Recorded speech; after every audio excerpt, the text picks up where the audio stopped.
Hi. Okay, welcome everybody. We have a nice group here. This is a joint presentation of the Boston Area Philosophy Group Meetup, Eastern Philosophy Group, and also a number of you come from the new group that I started about 2 weeks ago, the Social Philosophizers Group. As well. I think a lot of you, or some of you are coming from that group as well.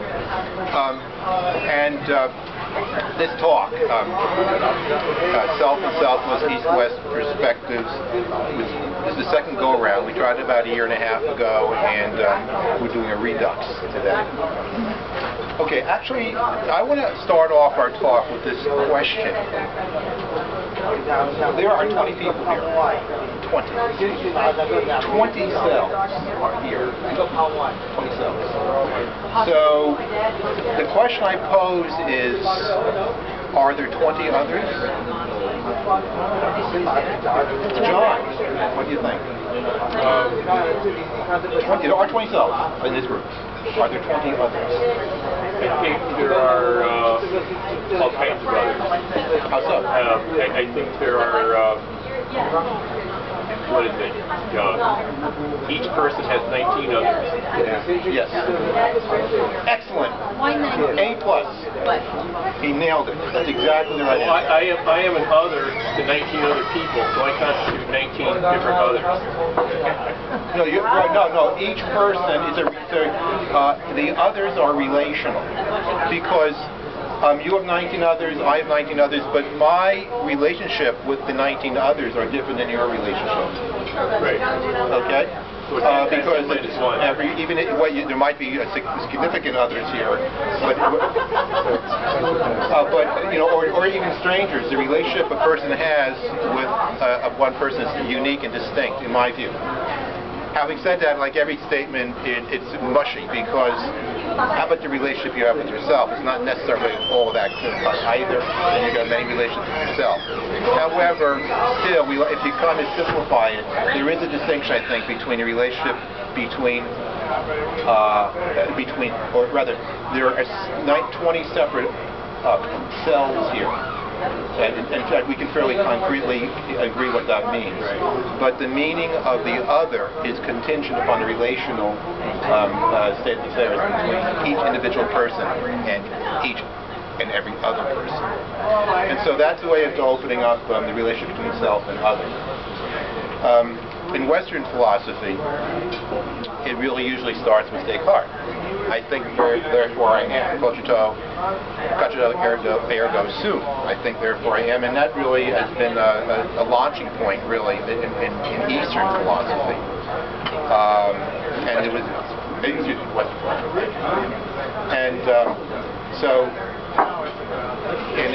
he was very influential in all Western philosophy since then. Speaking of Western philosophy, I'm going to read a quote from Roland Barthes, who wrote an article called "The Death of the Author." Thank you. Okay, he said, "A text is a multi-dimensional space in which a variety of writings, none of them original, blend and clash. The text is a tissue of quotations drawn from the innumerable centers of culture." So the death of the author, again, it goes back to the self. Is there a self? Is there an author? So you write a book. Are you the author of the book? Okay, simplistically speaking, yes, but really, because where do you get your ideas from? And they seep in.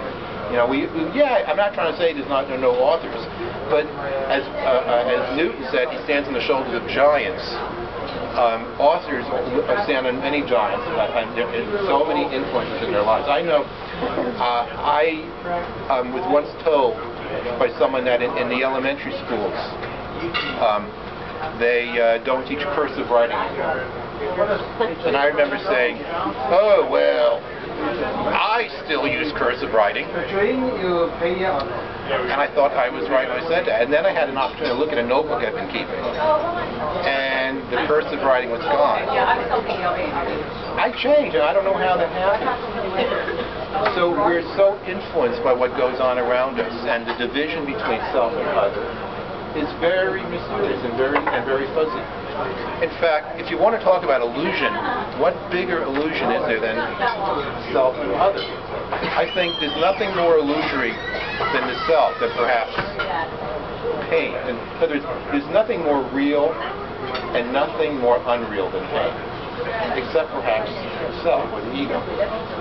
Because pain is nothing more real than pain. I mean, if you have pain, let's face it, that's real, right? If anyone's ever had pain. But of course, it's not really real because it's all in the brain. I mean, it's in the brain. That's what it is. But boy, it matters. It's real to us. And the thing is, the self is really real. That's our ego. I mean, we wake up in the morning, we know who we are, we go to work. I mean, we believe in, I believe in, we believe in me. I mean, I believe in me.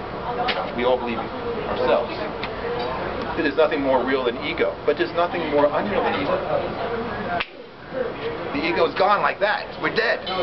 And look at our own lives. You're born, and look how we've changed according to lifetime. There's nothing more phantom, nothing more illusory than self. So it's a big illusion, self and other. So since it's about Eastern and Western philosophy, I'm going to talk a little bit about areas of convergence. In Hinduism, the core, belief there is about the self is the Atman, A-T-M-A-N, which is sort of the soul, self. So it's also has a metaphysical reason. It's the thing that it's considered to be very metaphysically real, very, very metaphysically permanent. The Atman, it's immutable. It's unlike the ego, which is fragile, as I was just saying. So the ego is constantly changing, but the Atman is the impermeable, is the immutable self, the soul. It also is considered to be, it refers to Brahma, the God of creation, the ground of all reality as well. It could maybe considered to be the masters. Now, I'm going to just make a point about moving on to Buddhism.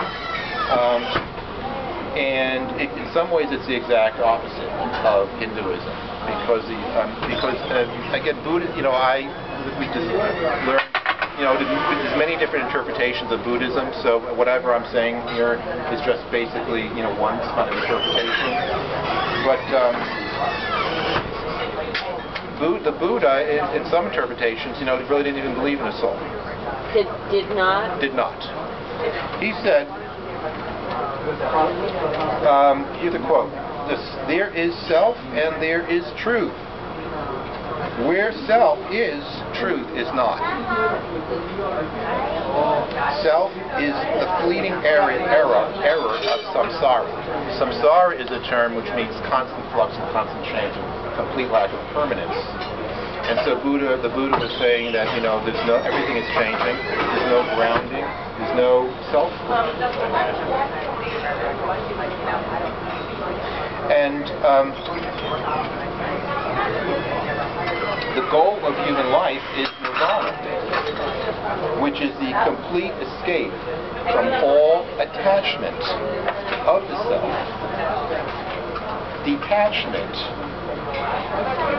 is detachment from the self, detachment from desire, sensation, belonging, station in life, and so forth. So the question is nirvana actually pure detachment? Or put another way, is pure selflessness nirvana? No, I'm just asking the question. I'm not.